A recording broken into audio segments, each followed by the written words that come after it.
Привет, друзья! С вами Наталья. Мало кого оставит равнодушным этот десерт.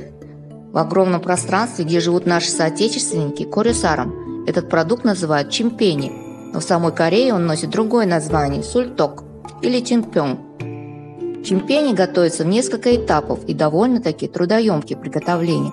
Я вам в этом рецепте все подробно расскажу и покажу, как делается этот известный и вкуснейший десерт. На первом этапе это подготовка рисовой муки для чимпени. Для этого я использую простой рис сорта 713 для паби. Мою рис 2-3 раза и замачиваю на несколько часов, примерно на 8-10. У меня замачивался рис всю ночь.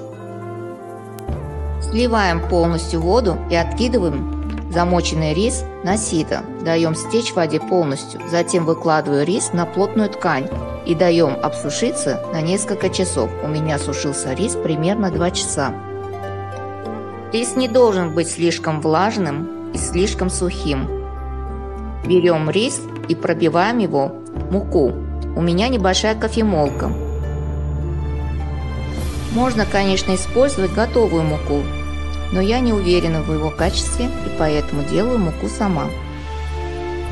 Готовую муку просеем через сито, желательно использовать мелкое сито, чтобы не проходили крупные крупинки. Рисовая мука для чимпени должна быть очень хорошего качества, иначе чимпени получатся грубыми и невкусными. Поэтому я просеиваю 2-3 раза до тех пор, пока на сите не останется ни одной крупинки. Остатки, что не проходят через сито, я опять промалываю в кофемолке. Да, это очень хлопотно, но что поделаешь, так надо. Готовую муку нужно обсушить, если вы не собираетесь его использовать сразу. Для хранения нужно обязательно его хорошенько высушить, иначе он покроется плесенью через несколько дней. Как проверить, осталась ли влага в муке, то при сжатии он собирается в комочек. Теперь готовим тесто для чимпени. Берем горячую воду, желательно кипяток. Кладем туда соль и сахар.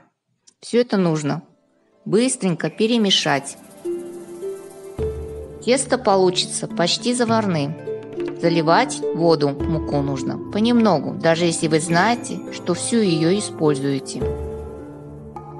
Запомните, чем влажнее мука, тем меньше она вберет в себя воду, поэтому добавляйте жидкость по мере необходимости. Теперь в тесто добавляем маколе или камди по-нашему. Рецепт камди у меня будет снизу под описанием этого видео. Тесто не должно быть очень горячим, иначе при соединении с рисовой брагой он будет плохо подниматься. В общем, для хорошей ферментации теста нужна ему теплая среда. Какая должна быть консистенция для чимпени, это нужно проделать несколько раз, чтобы понять это. Ясно одно, оно не должно быть очень густым и не должен быть слишком жидким. Сказать, как на оладьи, тоже не могу, так как он должен быть немножко жиже. В общем, он должен плавно растекаться по поверхности, оставляя небольшие бороздки при стекании. Накрываю тесто пищевой пленкой или крышкой и оставляем его на 4 часа для ферментации. Самая лучшая температура для этого 30-35 градусов. Но так как у меня прохладненько, я кладу тесто в тазик с горячей водой. Температура горячей воды не должна превышать 60 градусов. Закрываю его таким колпаком, который долго сохраняет тепло.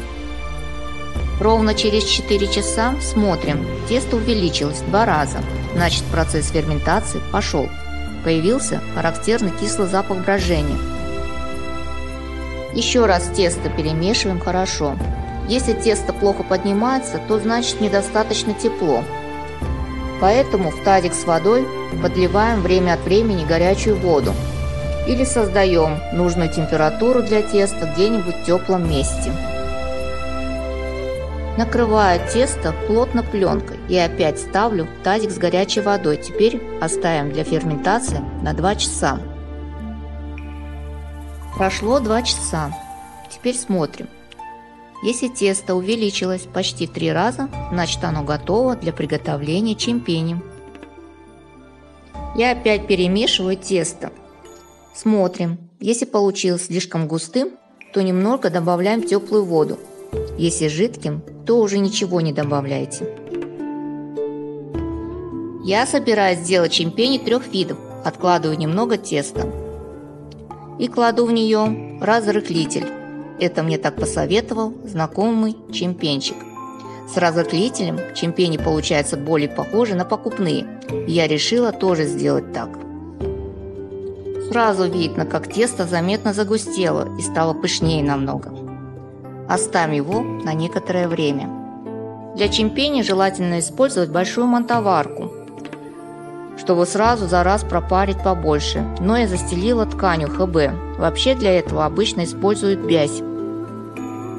Обязательно увлажните ткань и только потом выкладывайте тесто, иначе все чимпени прилипнут. Выкладываем тесто большой ложкой, он плавно растекается сам по себе в круг.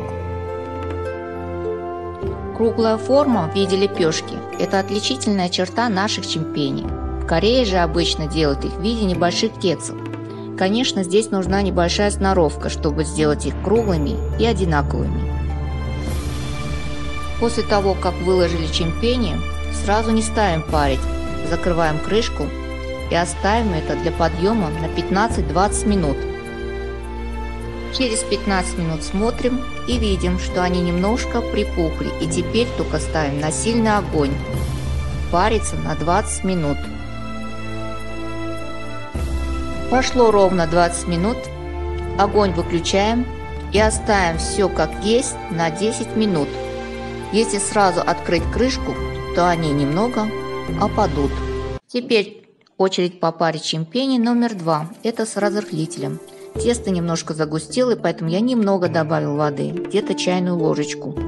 И чимпени по-корейски, это в 3-й вариант. Просто смазала силиконовую формочку маслом и залила туда тесто. Все просто и быстро. Готовые чимпени украшаю вот такими характерными узорами в виде цветка. Так как у меня нет специального трафарета, я использую просто деревянную шпажку или можно спички. И самый последний этап, уже готовые чимпени можно смазать растительным маслом. Можно использовать любое масло, без запаха. Мои корейские чимпени номер 3 отлично выходят из формочки. Посмотрите, какие они необычные, кругленькие и довольно-таки симпатичные. Украшают корейские чимпени по-разному, цветочками или семенами тыквы, орешками. Я украсила их черным тмином. Чимпени получились мягкими, воздушными, очень пористыми. Какой же из них мне больше понравился, даже не знаю. На вкус они практически одинаковые. Если вы готовите для себя, то посоветую готовить это в специальных формочках. Так быстрее и удобнее. Теперь о чимпени номер 2, то, что с разрыхлителем. По правде, он получился лучше намного, чем обычный вариант. Более воздушнее и мягче. На вкус это никак не повлияло, никакого вкуса соды я не почувствовала. Он получился потолще, как вы видите, и немного белее, так мне кажется. Скажу честно, что приготовление чимпени очень непростое дело, и здесь к этому нужно подходить очень серьезно. Много нюансов. Качество рисовой муки, закваска и так далее и т.п. Я старалась по максимуму, чтобы вам было понятнее и проще, и интереснее, конечно, смотреть это видео. Если вам понравилось, конечно, то ставьте лайк и готовьтесь на талюк. Пока-пока!